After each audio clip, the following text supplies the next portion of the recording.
कौन कहता है कि मोदी सरकार में विकास नहीं हुआ। 135 करोड़ जनता को रहने के लिए बंगला और हल्का होने के लिए संडास का निर्माण कराने के बाद इंडो चाइना बॉर्डर के पिलर 8 पर चीनियों को रहने के लिए बस्तियां बसा रहे हैं नरेंद्र मोदी जी। अब ऐसे विकास से कैसा विकास चाहिए? देशद्रोहियों के देश विरोधी सवालों का तो कोई जवाब नहीं है मित्रों।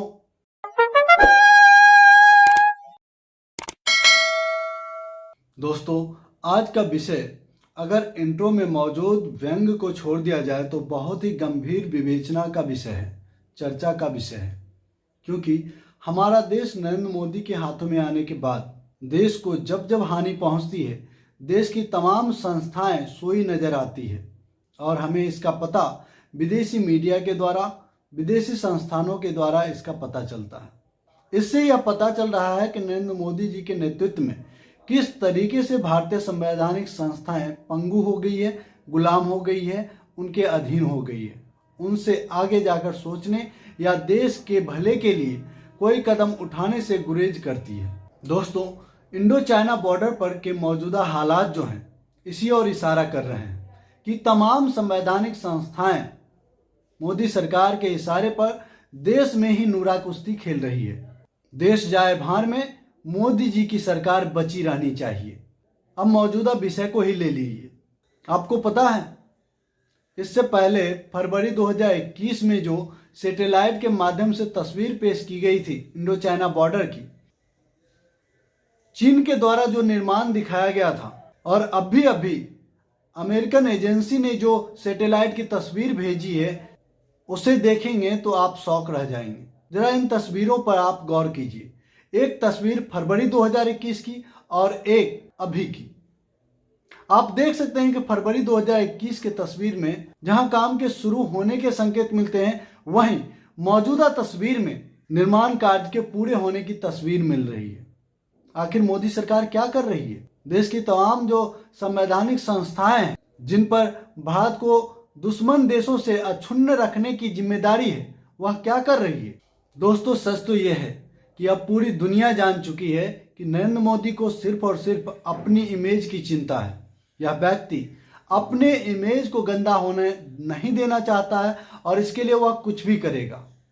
चाहे चीन हमारे देश के बॉर्डर के अंदर घुसकर हमारे सेना के जवानों को उठाकर ले जाए, फिर भी प्रधानमंत्री कहते हैं ना कोई घुसा था, ना कोई घुसा हुआ है। तो ऐसे में दुश्मन देश क्या करेगा? इसका लाभ नहीं उठाएगा तो और क्या करेगा? और आप सबने देखा कि प्रधानमंत्री के उसी बाइट का इस्तेमाल करके चीन ने विश्व पटल पर भारत की कितनी छीछा लेदर किया था। इसके बावजूद प्रधानमंत्री जी देश की संवैधानिक संस्थाओं को अपने कार्य स्वतंत्र रूप से करने के लिए नहीं दे रहे हैं। जी हाँ, बिल्कुल, क्योंकि तमाम जो हमारे जवान शहीद हो रहे हैं बॉर्डर पर, चाहे वो आतंकवादियों के द्वारा हो, चाहे इंडो चाइना बॉर्डर पर हमारे जमीनों के हथियाने की बात हो, आप देख सकते हैं कि जो भी एजेंसियां हैं जिन्हें ये जिम्मेदारी है, वह कहीं ना कहीं इन चीज़ों से इतर मोदी सरकार को बचाने में, इनको सपोर्ट करने में लगी हुई रहती है। यही कारण है कि उन्हें जो जिम्मेदारी दी जाती है वो नहीं निभा पाते हैं। दोस्तों, मैं ये बातें हवा में नहीं कह रहा हूँ। इसका मुख्य कारण यह है कि आप मोदी सरकार के पिछले 7 सालों का कार्यकाल निकाल के देख लें और मनमोहन सरकार के पिछले 10 साल का कार्यकाल निकाल दें, तो भी मोदी सरकार में आतंकी घटनाओं की ज्यादती दिखेगी आपको।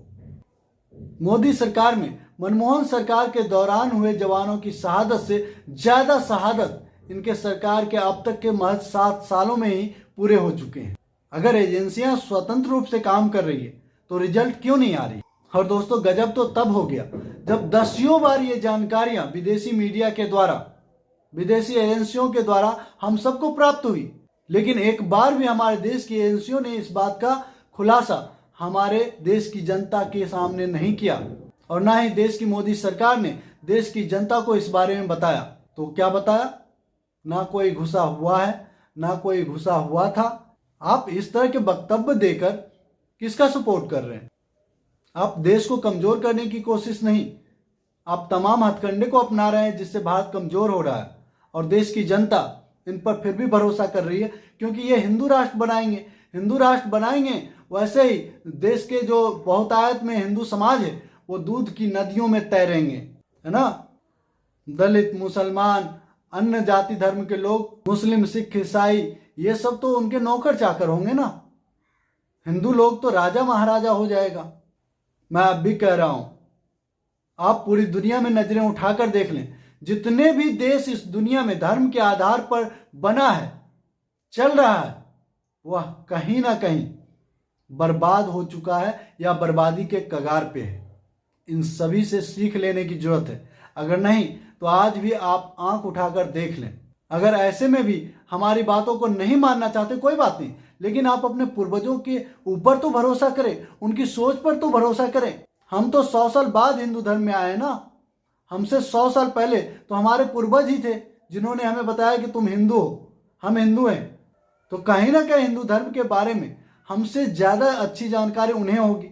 अगर हिंदू धर्म के बारे में इतनी ही अच्छी जानकारियां थी, अगर इतना ही महान धर्म होता, धर्म पर आधारित देश होता, तो उन लोगों ने लोकतांत्रिक व्यवस्था को क्यों मूल्य दी, क्यों महत्व दिया, धर्म के आधार पर देश क्यों नहीं बनाया। कहीं ना कहीं इससे देश मजबूत नहीं होता, देश जाति और धर्मों में बंटकर रह जाता, जैसा कि थोड़ी बहुत स्थिति आज हुई है।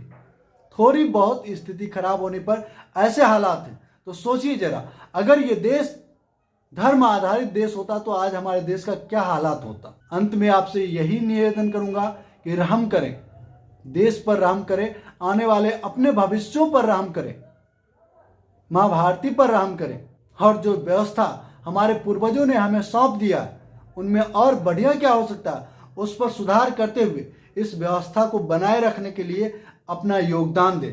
और ऐसे नकारा नाकाबिल नेताओं को, जो लोग आपके हमारे ही पूर्वजों द्वारा बनाए गए तमाम संवैधानिक संस्थानों को अपने फायदे के लिए सिर्फ और सिर्फ अपने अंग्रेजों के दलाल पूर्वजों को सही ठहराने के लिए जो इस्तेमाल कर रहे हैं, उनसे दूरी बनाने का वक्त आ गया है और अपने देश को एक सही नेतृत्व देने का वक्त आ गया है। आज चाइना फिंगर 8 पर अपनी बस्तियां बसा रहा है और हमारे प्रधानमंत्री उत्तर प्रदेश में भाषण पेल रहे हैं। अब क्या देश की 135 करोड़ जनता इनकी सरकार पूरे ब्रह्मांड में बनवा दें, तब ये देश की रक्षा करेंगे। दोस्तों, देशवासियों ने धर्म के आधार पर इन्हें इतनी शक्ति प्रदान कर दी कि ये जो चाहते देश हित में सब कर सकते थे, परंतु इनकी सोच गंदी है। इन्हें सरकार बनाने के लिए कहो तो ये कैसे भी सरकार बना लेंगे, चाहे तोड़ कर हो, CBI, ED, NIA, कैसे भी धमकी देकर, डराकर, खरीद कर, सरकारें गिराकर अपनी सरकार बना लेंगे। लेकिन जब काम की बात को तो ये अपने पूर्वजों को याद करने लगते हैं, कांग्रेसियों को याद करने लगते हैं। अरे इन बेहूदों को ये नहीं पता है अभी तक कि अगर कांग्रेसी इतने ही अच्छे होते तो इन्हें सत्ता में क्यों लाते वापस। लेकिन नहीं, आज इन्होंने इस बात को गलत ठहरा दिया कि देशवासियों को जो यकीन था कि देश में एक दूसरी भी पार्टी हो सकती है जो देश हित में काम कर सकती है, देश को आगे बढ़ा सकती है। मोदी नहीं था तो पूरा देश नकारा नकाबिल था क्या? माँ भारती ने बच्चे जन्मने बंद कर दिए क्या? अरे शर्म करो दोस्तों, हम सबको शर्म आनी चाहिए कि एक व्यक्ति कहता है मोदी नहीं तो कौन, एक पार्टी कहता है कि ये व्यक्ति नहीं तो कौन। हाँ, नजर दौड़ा के देख लीजिए, दुनिया के टॉप मोस्ट कंपनीज के CEO इंडियन है।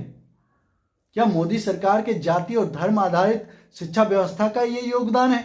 बिल्कुल नहीं। ये हमारे पूर्वज गांधी, नेहरू, पटेल, सुभाष चंद्र बोस, भगत सिंह, खुदीराम बोस, इन जैसे तमाम महान नेताओं की देन है, जिनके आधारभूत संरचनाओं ने यह कमाल कर दिखाया कि पूरी दुनिया में आज हम भारतीयों ने झंडा गाड़ा है। और इसके लिए किसी मोदी की जरूरत नहीं पड़ी थी और आगे भी नहीं पड़ेगी। इन्हीं शब्दों के साथ देश हित में अपनी आवाज उठाइए, वीडियो को लाइक करें, शेयर करें, और जो दोस्त पहली बार हमारे चैनल पर, आपसे निवेदन है कि हमारे चैनल को सब्सक्राइब कर लें। जय हिंद, जय भारत, जय संविधान।